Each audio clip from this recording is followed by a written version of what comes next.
everybody to homecoming 2015.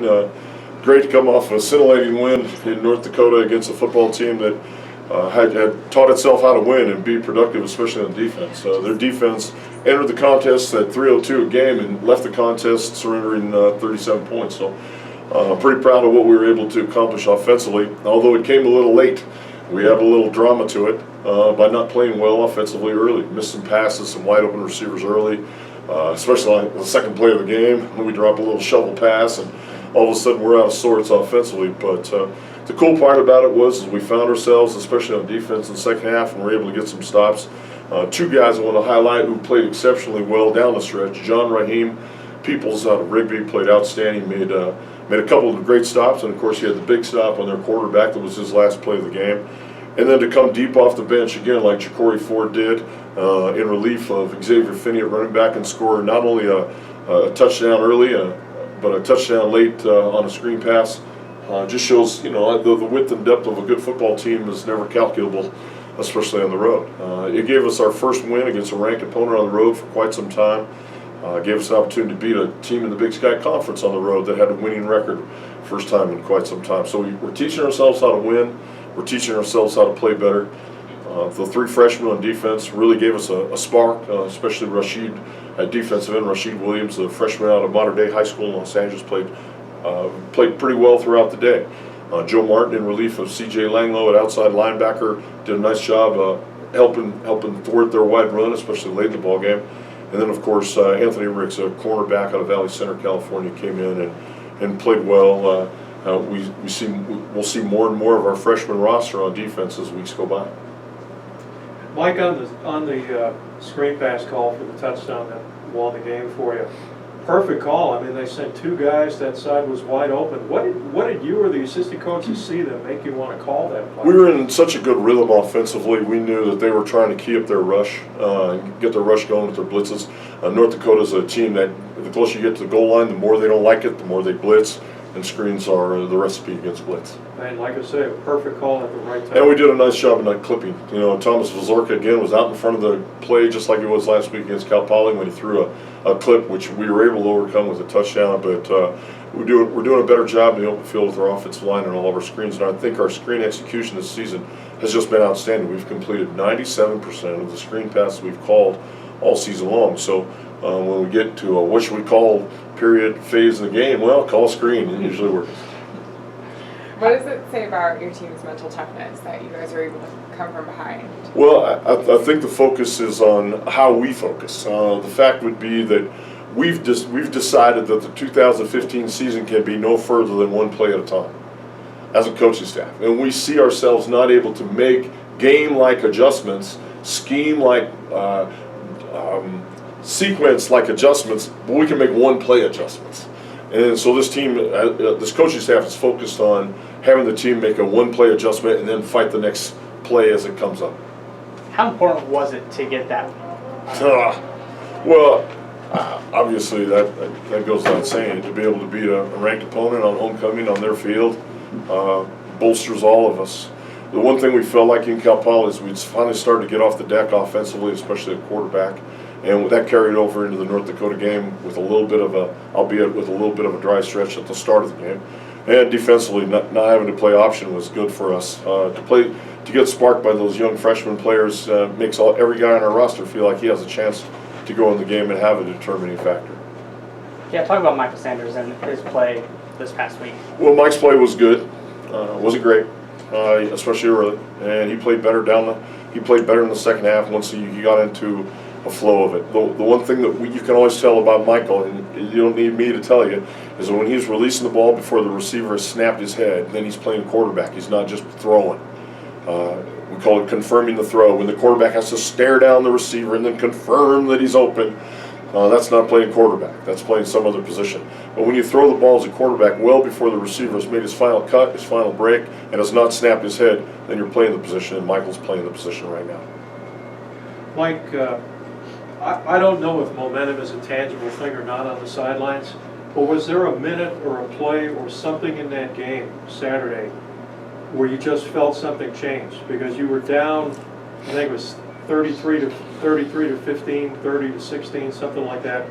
and then all of a sudden there was a different team out there. God, I'd love to give you a great long coaching answer. It would sound really good, but the answer to that is simply no. At no point. We looked at each play as its own individual item. Seriously, Mark, we didn't know. In fact, when we went ahead 15-14, I looked up the scoreboard and went, man, how did we get 15 points? Because when you never look at the scoreboard, we keep our eyes off the scoreboard. We're just running our offense and running our defense without regard to what the other team's doing or what the situation is. Period. The only time we really started to kind of play the game was after we forced a punt, and then we had the ball. And then, of course, what did we do on the first play? Threw a dang pass, incomplete, and gave him a free first down at the 4-minute mark. What a bonehead call by our head coach. Jeez, that was a bonehead call. My gosh, what in the world are you doing? That's how you lose games. I mean, that was a bad bonehead call, and Jacory got me off the hook by running for a first down the next play. And then offensively, we kept our nose to the grindstone. We couldn't get the first down. I had to punt it and gave them an opportunity. And then we cut them loose. We cut a receiver loose down on a seam pass. That cannot happen. So 2 bonehead coaching calls, one by me and one by Spencer, that gave North Dakota an opportunity to win the game. So things we have to overcome just from the head shop. You mentioned the screen game. How has Sheldon Cross or even you calling plays as well? How have you guys evolved? I just think we've been a really good screen team since we came in 2011. We just continue to develop confidence in where the ball needs to be placed and how we need to stratify our offensive linemen. It's not really a one-coach deal. It's been a whole offensive staff philosophy since we came here in 11, and we're just not perfecting it. We're just running it up to its standard. With Coach Bailey, he called all the offensive plays. I'm assuming he was. No, not all of them. What? That's true. Yeah, sure. But how has your role in the offense changed with Coach Sheldon Cross? Not much. Sheldon still, as the offensive coordinator, is ultimately responsible for the end-on product. Coaching the quarterbacks is probably more important than being the offensive coordinator. Anybody can call plays. I mean, anybody can play Xbox, and anybody can play PlayStation. It's not calling plays that wins games. It's what you teach your quarterback and how he distributes the ball and how he throws it accurately. And that's where Sheldon's value is really probably at its peak right now. He has taken a quarterback that took no reps in the spring and brought him to a point where he's one of the best players in our conference, maybe in the United States at his position. That's way more important than what we call and how we call it, because you can call any play, and it'll all work if the quarterback knows what he's doing. Mike, it was a wild game. It was a wild week Saturday in the Big Sky, but that Cal Poly Eastern game, pretty amazing. What did you take out of that game from having watched the tape about Eastern at this point in time? Just once I'd like to play Cal Poly when their quarterback was hurt. Just once. Everybody that plays Cal Poly after we play him gets the benefit of playing against Chris Brown when he's hobbled. And he was definitively hobbled in that ball game, especially in the fourth quarter, as was Prothro, their running back.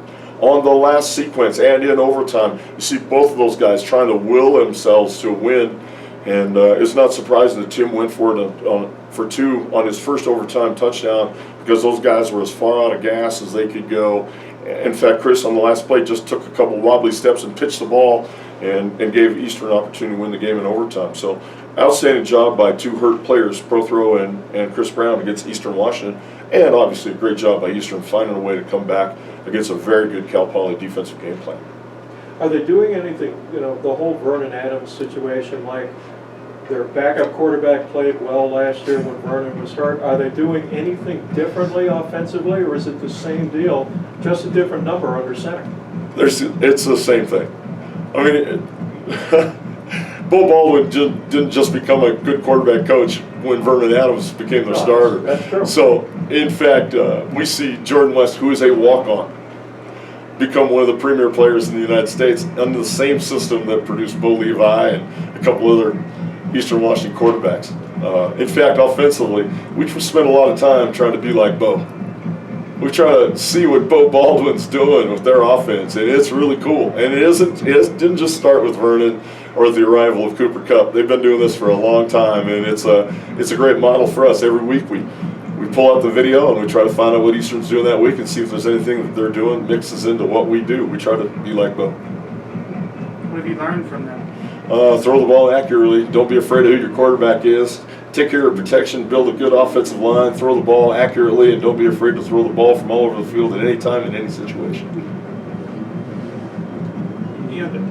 Cooper Kupp, of course, gets a lot of attention and deservedly so. but I'm looking at their numbers. Even with Shaq Hill out, they still have a lot of other weapons. Oh yeah, Kendrick Bourne has morphed into one of the outstanding receivers in this conference. Not just because he has a lot of catches, but he's got great speed, catches the ball well with his hands away from his body. They have a good 1-2 combination with those two guys, like we do with Madison and K-Dub. So two teams offensively look almost identical, especially in the mobility of their quarterbacks. And two teams look almost identical defensively, given the pedigree of the defense and the defensive youth that's being served. Two identical teams. And maybe it'll come down to, can the scoreboard operator stay awake long enough without passing out from hyperventilation to keep the score accurate at the end? I don't know how it's going to go, but what an entertaining game it should be. Obviously, they throw the ball a lot, but they have an effective running game as well. Defensively, how can you slow them down? Well, I'd love to answer that with a statement, so do we. And because we keep pounding away at our running game with Xavier, and obviously we're not so concerned about slowing them down. We're more concerned about unearthing our offensive running game to be a little bit more productive. X is slamming in there pretty darn hard. We've got to find a way to crack the egg a little bit and get more yards running the ball, which will give us more possessions, more first downs, more opportunities to score, and not have to punt. Your kicking game, Brendan, this might be too detailed, but Brendan Johnson can't always travel on the road because you're limited by how many guys can go. And we're trying to redshirt it. Oh, okay. Well, I didn't know if you can dress all three kickers or Jeez. Yeah, we can. Not on the road, we can. You don't want to take three kickers on the road. Jeez, oh, hard enough taking three quarterbacks. But Zach's been banged up, and Sean's banged up, and our punter. We'd like to have Zach continue to roll punt because we're the most effective as a roll punt team. But Sean has really started to become a weapon for us as a punter in standard punt. He rolls a little, not a lot. He rolls a little, but he punts the ball high and deep, and it's a different flavor for us on our punt team. The hardest thing that we've done, the worst thing we're doing right now is kickoff. I mean, we handed the ball to him several times last week beyond the 35, which means that, hey, maybe kicking off out of bounds isn't maybe the best answer for us. We are trying desperately and working very hard on trying to improve our kickoff coverage game, because if we're going to score a bunch, we're going to have to kick off a lot. We can't pin our defense at the 50-yard line every single possession like we did seem like throughout the afternoon Saturday in Grand Forks. You say it's going to be high, you expect high-scoring game from both sides. How do you keep your young defense, I guess, motivated even after giving up points? Battle play after play. Build on the last play. And if it's a success, build on it a positive way. If it's a negative, wash it away and build the next play. That's why it's a play-to-play deal for us in both offense and defense.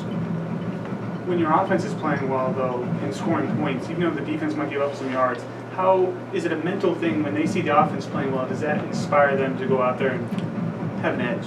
Well, I just think the defense going on the field goes out with their own inspiration. They don't really look at what the offense is doing. I think they look at how well they've played in their previous series. I think it's more important that we develop a better sense of tackling, of making tackles, of forcing teams into long yardage situations, and then sharking to the ball. I mean, we're god-awful on third down. And it's been the same for about 11 years here defensively. We're as bad on third down. It's just a heartbreak to give up a first down when you get them third down and long. And that's what we want to do, is we want to find better big play ability on third down on the defensive side of the ball. That preeminent pass rusher that can turn the corner and make that sack, force the quarterback to throw an errant ball. We found some of that last week. We had excellent pressure from Tyler Cooter, excellent pressure from Kirk Carstutter, and we forced some third down stops, which gave us another chance offensively to come all the way back. You mentioned how you and Eastern are somewhat similar defensively, and you've had your issues. Yours are somewhat injury-related. What has held Eastern back? I just think a belief system, a little bit of kind of the same way we are a little bit. We're not yet defensively to a point where we're good enough athletically to believe in what we're saying and apply it on every down. I mean, they're playing hard. I mean, Matt Somers inside as a defensive tackle is a load. Abukum as a defensive end can come off the edge and make some plays. And they have players. They have good players that just aren't making plays in space the way good teams are wont to do. And I don't know if it's a combination of too much offense, which hinders your defense, and sometimes that's the case. Ask TCU. I mean, Gary Patterson is as good a defensive coach as there is in the United States, and they're surrendering yards in a bucket load because their offense is so fast. So there's some yin and yang to how fast your offense goes versus how well your defense can play. Montana's numbers are way down defensively because they're trying to go hyper on offense. And so there's probably, I don't want to admit it as a head coach, there's a cause and effect to your defense the more lightning your offense goes. So to that end, the pressure falls back on the offense. Don't punt. If you're going to be high speed, don't punt. We've got to consider a punt a turnover.